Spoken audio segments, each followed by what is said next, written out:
Olá, povão, tudo bem? Eu estou aqui hoje para compartilhar com vocês a minha experiência de leitura deste livro aqui, sensacional, A Medicina dos Horrores, a história do Joseph Lister, que é da Lindsay Fitzharris. É uma autora sensacional, ela é uma pesquisadora, doutora em História da Ciência, é uma pessoa que, portanto, entende do que está falando, tem uma fidelidade ali aos conceitos, aquela disposição científica mesmo, né, das coisas, que é muito difícil quando você fala desse assunto, porque às vezes a pessoa não é da área e aí ela vai misturar um monte de coisa. Não é o caso, definitivamente, desta autora, e mais do que isso, porque essa é a grande contradição, né?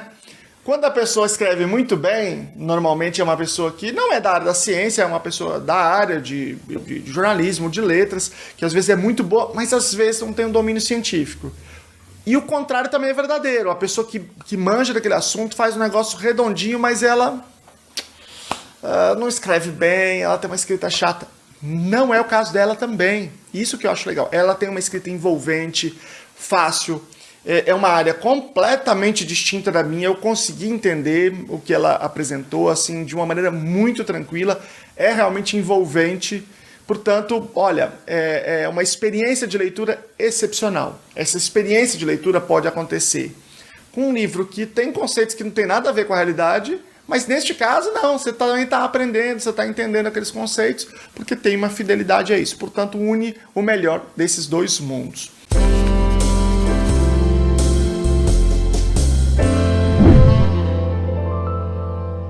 Mas sobre o conteúdo do livro, né?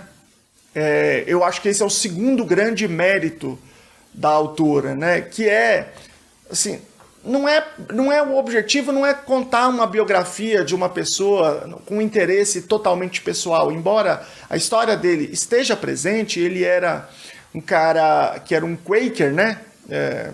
Ela usa a expressão Quaker, mas eu não sei exatamente, eu já ouvi Quaker, mas acho que é do inglês. Que é de um ramo do puritanismo inglês, né? Que usa aquelas roupas, tipo a veia Quaker lá, né? E ele tinha uma relação assim, muito forte com a religião, mas ao mesmo tempo, desde a perspectiva dele, pelo menos, isso até o aproximava da prática científica. Então tem assim, essa dimensão pessoal, mas ela consegue traçar um contexto bem traçado. Bem traçado. Porque, claro, que isso aqui é imprescindível, né, para contar essa história. Então, é alucinante, assim, a mudança da medicina do século XIX para o século XX. Ela começa contando ali em meados do século XIX, quando a medicina tinha duas grandes coisas que ela precisava enfrentar. Ela está falando especificamente da cirurgia, tá? Uma era a dor. A dor era terrível, né? Imagina você fazer uma cirurgia sem anestésico, porque não tinha anestésico ainda.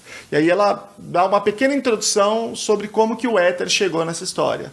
E a outra questão é a questão da higiene, né? Havia uma quantidade de mortes tremenda por conta de infecções nesses processos cirúrgicos. Primeiro, vamos começar do começo aqui sobre a questão da dor.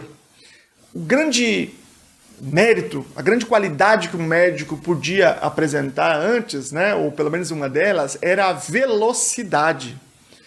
Por quê? Porque isso diminuía a dor do paciente, pelo menos em termos de tempo, né? E aí tem uma passagem aqui que eu separei para ler porque eu achei muito legal, que é de um outro médico, o primeiro a usar o éter na Inglaterra, que era um cara gigante, um cara muito grande, muito forte.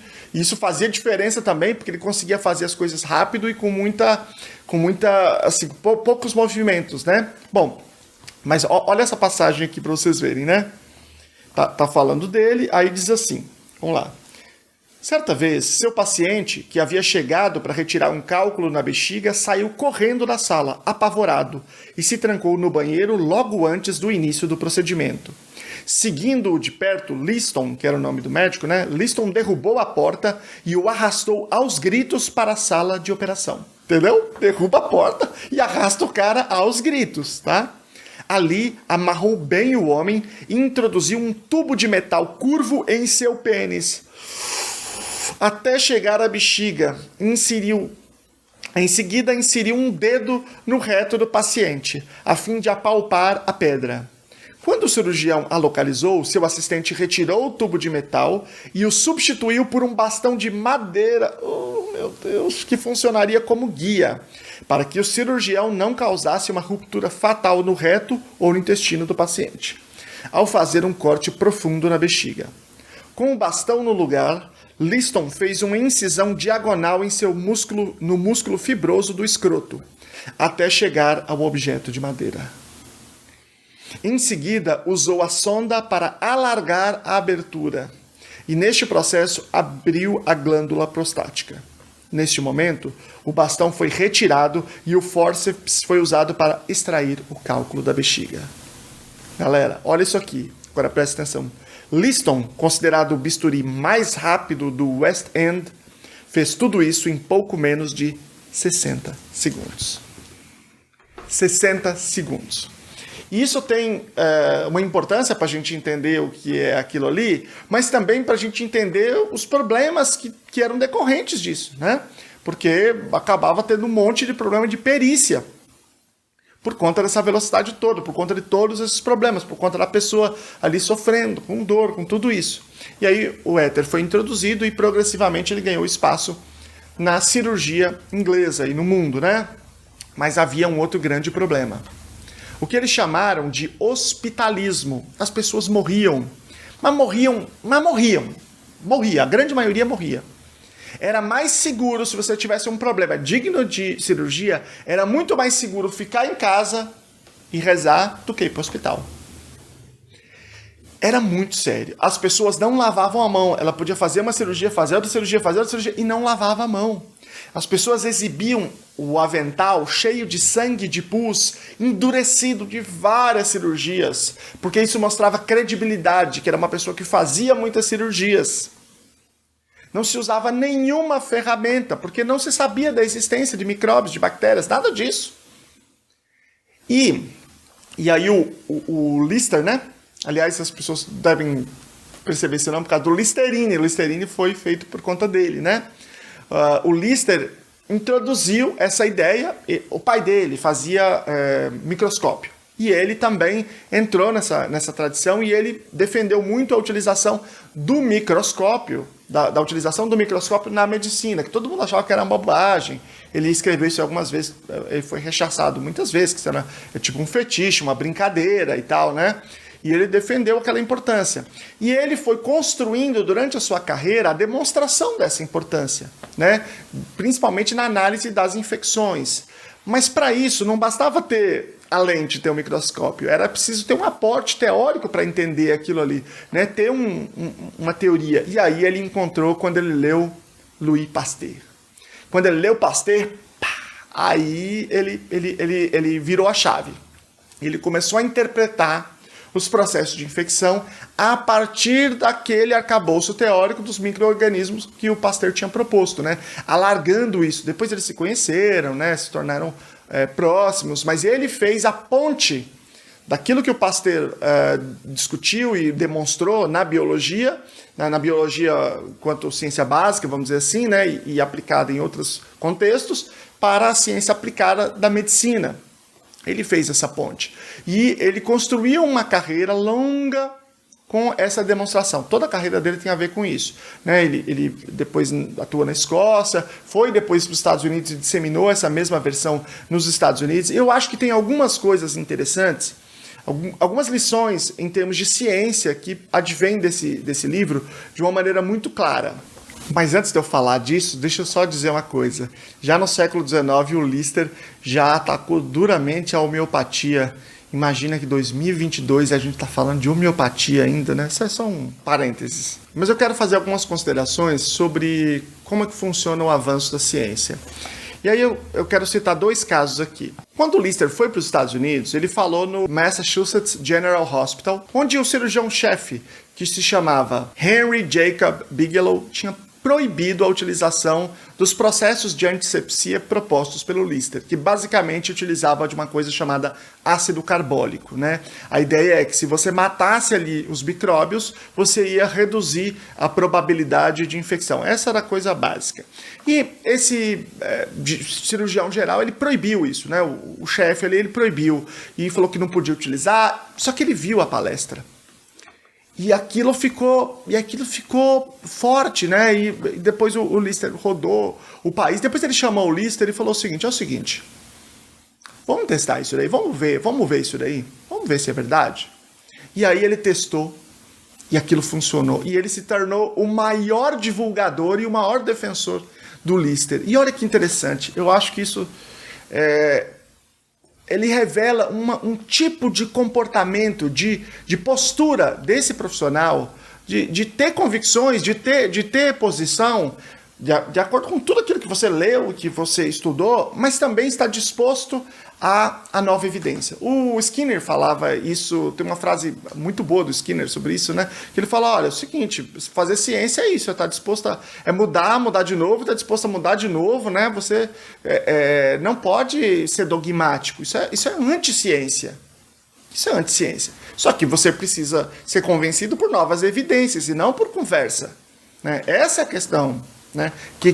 Essa é a questão fundamental da postura científica.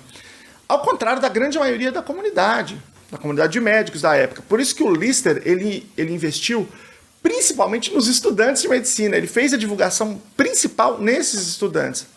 E aí tem uma outra coisa, talvez, que seja interessante a gente refletir, que é o seguinte. Bom, eu estou falando aqui para vocês de uma obviedade, né? O que o Lister propôs foi um negócio chamado antisepsia, que é você matar os micróbios ali para evitar que eles se proliferem, entrem ali nas feridas e que eles possam infeccionar e causar a morte, né, dos indivíduos, como normalmente acontecia. E hoje a gente utiliza a asepsia, né? A gente sequer deixa aquele ambiente ficar contaminado. Então é uma perspectiva um pouco diferente, mas a lógica é a mesma. A aplicação é diferente, mas a lógica é a mesma, de que a gente entende que esses micro-organismos são seres decisivos nesses processos de infecção e a gente vai evitar essa contaminação. Aí você deve pensar assim, provavelmente, mas esses médicos eram tudo burro? Será que eles não entendiam que sujeira causava aquilo ali? Quer dizer, então todo mundo é burro. Todos os médicos que construíram as bases da medicina é burro. Só o Alecrim Dourado aí é que é inteligente. Não é isso.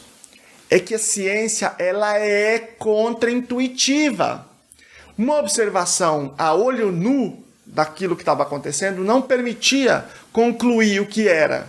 Não permitia. O Lister também não olhou assim a olho nu e era o único esperto e aí ele percebeu aquilo. Não, ele estava partindo de uma informação básica diferente, porque ele tinha ali já o contato com os microscópios e ele tinha acesso a toda uma outra dimensão de informação que os outros médicos não tinham. E ele utilizou uma perspectiva teórica adequada para interpretar aqueles dados, que antes ele não conseguia ter uma interpretação adequada. Vocês vejam como é importante esse arcabouço teórico, né? Do Louis Pasteur. Antes disso, ele não conseguiu adequadamente avançar do campo, porque ele não conseguia entender aqueles dados que ele também estava produzindo. E ele, ainda assim, mesmo com, digamos assim, com uma verdade que para nós hoje é absolutamente óbvia, ele suou para convencer a comunidade médica. Houve grandes discussões e inúmeros estudos, artigos contra o que ele estava dizendo. E, inclusive, com estudos quantitativos, olhando para hospitais, mas fazendo certos tipos de estudos com uma metodologia que era inadequada para aquilo.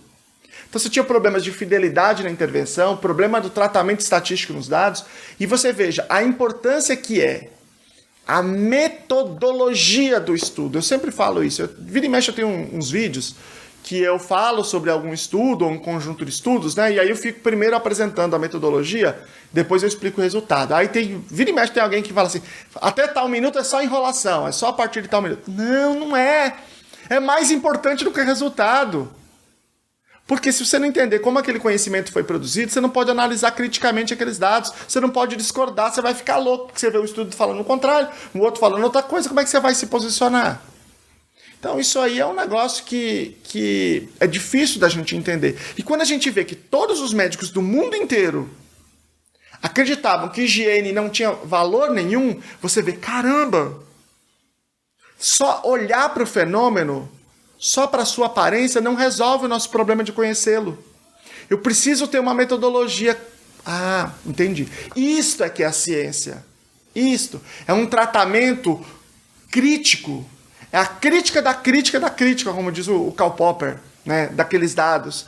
E esses dados eles ainda são suficientes, e aí você vai propor mais, formas melhores ainda de conhecê-los, para a gente elaborar cada vez processos melhores. Um processo infinito, né, de conhecimento da realidade. Então, eu acho que este livro é um livro muito interessante para a educação científica. Eu vou colocar ele aqui embaixo, onde eu comprei na Amazon, vou colocar o link aqui para vocês. Quem quiser comprar, vale muito a pena, vai ser uma leitura edificante, vamos dizer assim, né? E muito gostosa também.